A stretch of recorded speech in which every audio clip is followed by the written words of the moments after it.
आज हम बात करेंगे लाइफ इंश्योरेंस कॉर्पोरेशन इंडिया यानी एलआईसी की। और 1956 में गठन के बाद एलआईसी ने अपने कारोबार विस्तार से नए आयाम स्थापित किए हैं। आज कंपनी के 2048 फुल्ली कंप्यूटराइज्ड ब्रांचेस हैं, 113 डिविजनल ऑफिसेज हैं, 8 जोनल ऑफिस और 1381 सैटेलाइट ऑफिस के साथ एलआईसी भारत की सबसे बड़ी इंश्योरेंस कंपनी है। और अगर देखा जाए तो यहाँ पर ऑनलाइन प्रीमियम कलेक्शन के लिए एलआईसी ने कुछ बैंकों और सर्विस प्रोवाइडर्स के कुछ शहरों में करार भी किए हैं। वहीं कंपनी के नतीजों को अगर हम देखें तो मुनाफा सालाना आधार पर करीब 38% बढ़ा है, लेकिन प्रीमियम आय पर थोड़ा दबाव देखने को मिला है। चौथे तिमाही नतीजों के साथ साथ ग्रोथ आउटलुक और विस्तार योजनाओं पर हमारे सहयोगी अनुराग शाह ने कंपनी के एमडी और सीईओ सिद्धार्थ मोहंती से खास बातचीत की। नमस्कार, ईटी नाउ स्वदेश पर आपका स्वागत है। आज हमारे साथ खास बातचीत के लिए मौजूद है देश की सबसे बड़ी लाइफ इंश्योरेंस कंपनी एलआईसी के MD and CEO Siddharth Mohanty ji. Sir, बहुत बहुत शुक्रिया आज ईटी नाउ स्वदेश को वक्त देने के लिए। एलआईसी के द्वारा नतीजे पेश किए गए, काफी शानदार नतीजे पेश किए गए हैं। मार्केट ने भी एलआईसी के नतीजों को सलामी दी है। जो शेयर एलआईसी का है वो शानदार आज दिख रहा है शुरुआती सेशन के अंदर। तो सर, आपसे मैं जिस तरह से आपने ऑन रिकॉर्ड कहा था जनवरी के महीने में, जनवरी के तीसरे हफ्ते में आपने कहा था कि बहुत ज्यादा चिंतित है आप, क्योंकि नए रेगुलेशन की वजह से कारोबार पे काफी असर पड़ा। Q3 जो था वो काफी अच्छा नहीं रहा था। तो 4 मंथ डाउन द लाइन, 4 महीने बाद अब नतीजे आए हैं, तो कितना संतुष्ट है आप? और ऐसी क्या चीजें हुई जो आप जनवरी में निराश थे और आज आप कह रहे हैं कि नतीजे अच्छे रहे? नहीं, देखिए, रेगुलेशन चेंज के कारण जो है Q3 का थोड़ा इम्पैक्ट रहा है, लेकिन संभव हम लोगों ने Q4 में उसको मेकअप किया है। मैं मेरा धन्यवाद दूंगा पूरे team, LIC agent, staff, everybody, सब लोगों ने जान लगा के काम किया। जनवरी महीने के बाद जनवरी, फरवरी, मार्च, अब देखिए काम धीरे धीरे बढ़ा है और खास करके मार्च महीने में हमारा काम तो बहुत बेहतरीन काम हमने दिखा है, जिसके फलस्वरूप आज जो नतीजा आप देख रहे हैं, इतना प्रॉफिटेबिलिटी हुआ है, प्रॉफिट हुआ है, ये सब उसका कारण है कि Q4 में हमने मेकअप किया है। बिल्कुल। और सर, जो वीएनबी मार्जिन की बात है, हमने देखा कि जब लिस्टिंग हुई थी तो वीएनबी मार्जिन मई के महीने में या 3 साल पहले लिस्टिंग हुई थी जब 9.1% वीएनबी मार्जिन थे, अभी आप 17.6% पे आ गए हैं। तो अब आगे क्या वीएनबी का टारगेट रहेगा और आप संतुष्ट है वीएनबी मार्जिन से? देखिए, वीएनबी मार्जिन पिछले साल के तुलना में हमारा 16.8 था 23-24 का वीएनबी मार्जिन, और 24-25 में हमने 17.6 दिखाया है। 80 बेसिस पॉइंट्स जो है बढ़ा है। और जिस हिसाब से हमने जो स्ट्रैटेजी बनाया चालू वित्तीय वर्ष में, मुझे लगता है कि निश्चित रूप में इसमें भी थोड़ा वृद्धि होगी।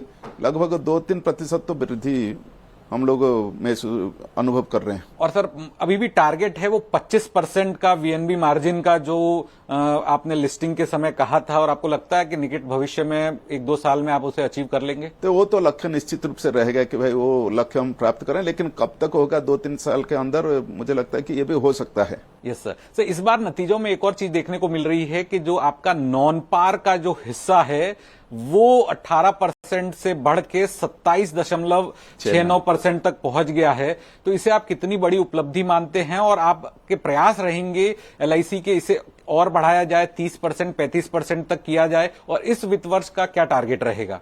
नहीं, देखिए, जो प्रोडक्ट में जो बदलाव हमने लाए लिस्टिंग के बाद, उसका ये नतीजा है, क्योंकि हमने नॉन पार प्रोडक्ट का शेयर बढ़ाया है, जिसके फलस्वरूप जो है अभी 18 से 27%, 27 से भी ज्यादा नॉन पार का जो शेयर एपी में जो ये हिस्सा रहा है नॉन पार का। आने वाले समय में मुझे लगता है ये जो 27 से भी, इसमें भी वृद्धि होगी। एपी में जो नॉन पार का हिस्सा है, इसमें भी बढ़ोतरी होगी। इसमें भी बढ़ोतरी होगी। तो 27 से इस साल 30 कम टारगेट, कम से कम 2-3% से भी ज्यादा हो सकता है। ये सर, Q3 चैलेंजिंग था। 1 अक्टूबर से जो नियमों में बदलाव हुए, उसके बाद आपको कई सारे बदलाव करने लगे। जो आपका बड़ा वर्कफोर्स है, एजेंट्स वगैरह, वो भी थोड़े नाराज हुए क्योंकि कमीशन स्ट्रक्चर बदला गया था। तो अब क्या स्थिति है? और आप मानते हैं कि जो रेगुलेशन में बदलाव हुआ उससे प्रॉफिटेबिलिटी पे ज्यादा असर नहीं हुआ है? देखिए, रेगुलेशन के बदलाव जो है थोड़ा सा सामयिक उसका प्रभाव रहा है। वो 3 महीना रहा, 4 महीना रहा। अभी धीरे धीरे जो है स्थिति जो है अभी धीरे धीरे सामान्य स्थिति पर आ रहा है और एजेंट लोग अभी काम जोरों से कर रहे हैं। आप देखिएगा रिजल्ट जो आएगा, ये जो चालू क्वार्टर है जून के बाद भी मुझे लगता है कि अच्छा नतीजा आएगा। प्रीमियम में भी खास करके बढ़िया काम चल रहा है और क्योंकि कोई भी बदलाव जो है उसको एक्सेप्ट करने में टाइम लगता है लोगों के लिए, और खास करके LIC बड़ा ऑर्गेनाइजेशन है, बहुत 14 लाख एजेंट्स है, उनको समझाना ट्रेनिंग देना वो थोड़ा, तो इसलिए सामयिक प्रभाव है। मुझे लगता है चालू वित्तीय वर्ष में उसका कोई प्रभाव नहीं रहेगा और पूरा सामान्य स्थिति जैसे हम पहले बिजनेस कर रहे थे अभी उसे भी अच्छा बिजनेस होगा। बिल्कुल। और सर, जो आपको हेल्थ इंश्योरेंस कंपनी में हिस्सा आप खरीदने वाले हैं, पिछली बार आपने कहा था कि 31 मार्च तक वो प्रक्रिया पूरी हो जाएगी, तो उसमें अभी और कितना वक्त लगेगा और क्या एक कंपनी आपने फाइनल कर ली है जिसमें LIC एक बड़ा हिस्सा खरीदेगी? देखिए अभी उसमें काम जोरों से चल रहा है। अभी 2-3 महीने में मुझे लगता है कि सब निर्णय लिया जाएगा। हमारा बोर्ड जो है 2-3 महीने के अंदर निर्णय लेगी।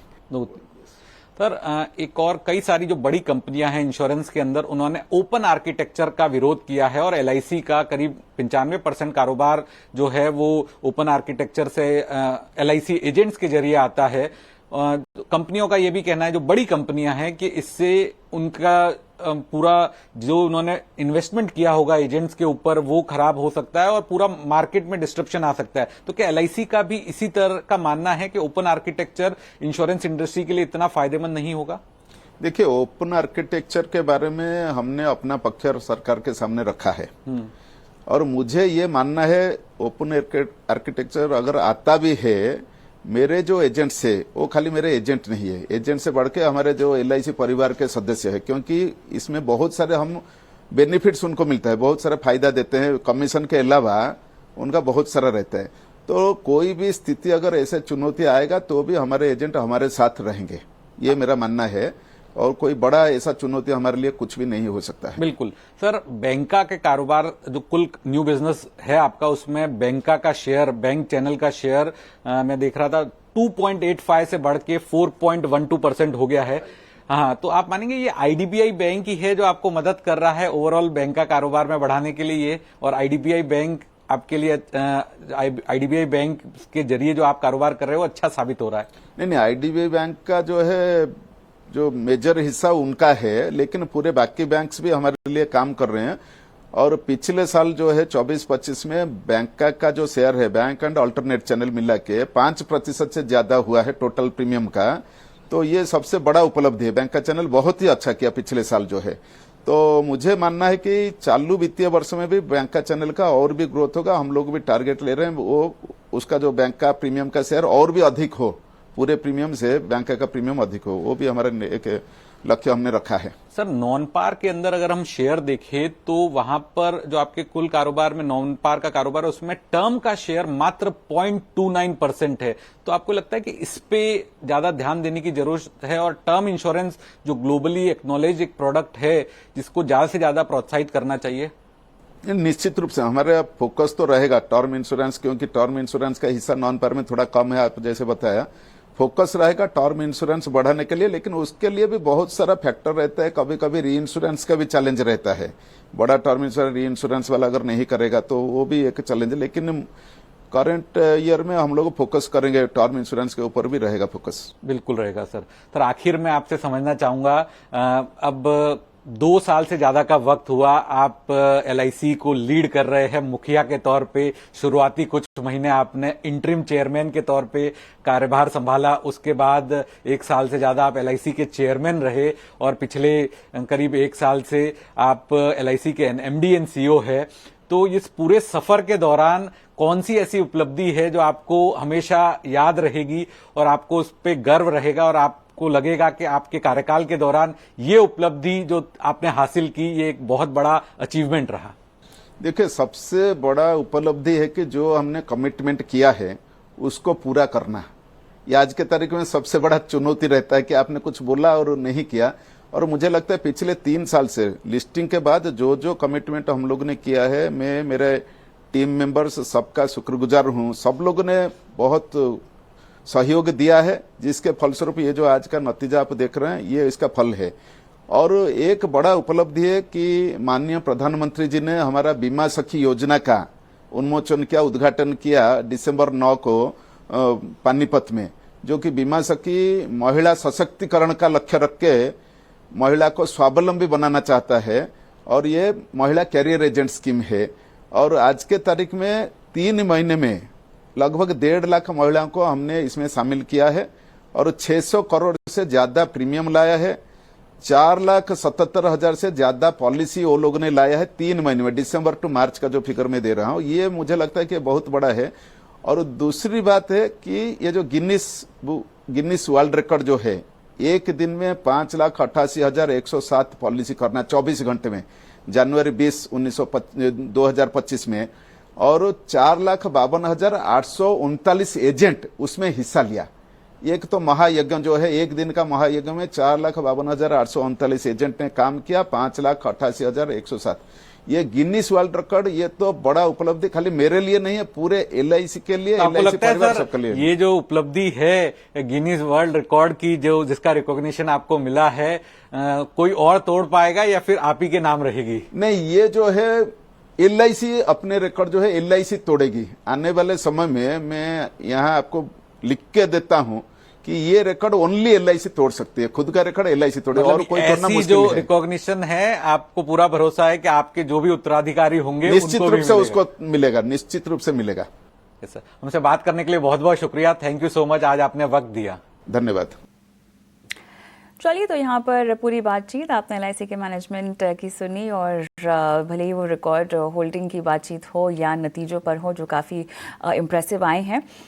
मानस से एक बार सलाह लेते हैं। मानस, चार्ट्स के मुताबिक अब बताइएगा, अगला मुनाफे का या कमाई का लेवल आपके मुताबिक टारगेट के लिहाज से क्या हो सकता है, और नई खरीदारी के लिए भी क्या लेवल्स फिलहाल सही हैं या थोड़ा सा डिप का इंतज़ार करना चाहिए? पहला टारगेट तो ऑलरेडी अचीव कर लिया स्टॉक ने, क्योंकि 940 से 950 की रेंज की उम्मीद थी जब स्टॉक ने अपने 200 मूविंग एवरेज को ब्रेक किया था, तो वो तो ऑलरेडी अचीव हो चुका है। अब अगर हम बात करें आने वाले समय की, आने वाले 6 से 8 महीने के लिए, मेरा समझना ये है कि पैटर्न पॉजिटिव है। आप उम्मीद कर सकते हैं कि 1100 से लेकर 1125 तक की रेंज आने वाले समय में स्टॉक दिखा सकता है, लेकिन करंट लेवल्स पे नहीं। अब आपको डिप का इंतजार करना है। डिप पे खरीदारी करेंगे, 900 से 910 के आसपास खरीदारी करिए और स्टॉप लॉस लगाइए 850 के नीचे, और टारगेट फिर आप बड़े सेट करिए करीब 1100 रुपए के। चलिए, तो बाय ऑन डिप्स पे क्लियरली आपको यहाँ पर सलाह दी जा रही है, और एलआईसी में फिलहाल ये मोमेंटम जो है बरकरार दिखाई दे रहा है। एक छोटा सा ब्रेक लेते हैं। ब्रेक के उस पार भी स्टॉक स्पेसिफिक बातचीत यहाँ पर हम करेंगे मानस के साथ, लेकिन माफ़ कीजिएगा मानस, हम फिलहाल बहुत बहुत धन्यवाद, आपने समय दिया और तमाम सवालों के जवाब दिए। कोई डिस्क्लेमर्स देना चाहेंगे?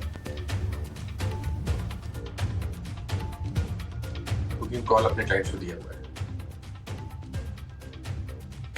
तमाम सवालों के जवाब दिए, और हम एक छोटा सा ब्रेक लेते हैं यहाँ पर, और ब्रेक के उस पार भी स्टॉक स्पेसिफिक बातचीत जारी है।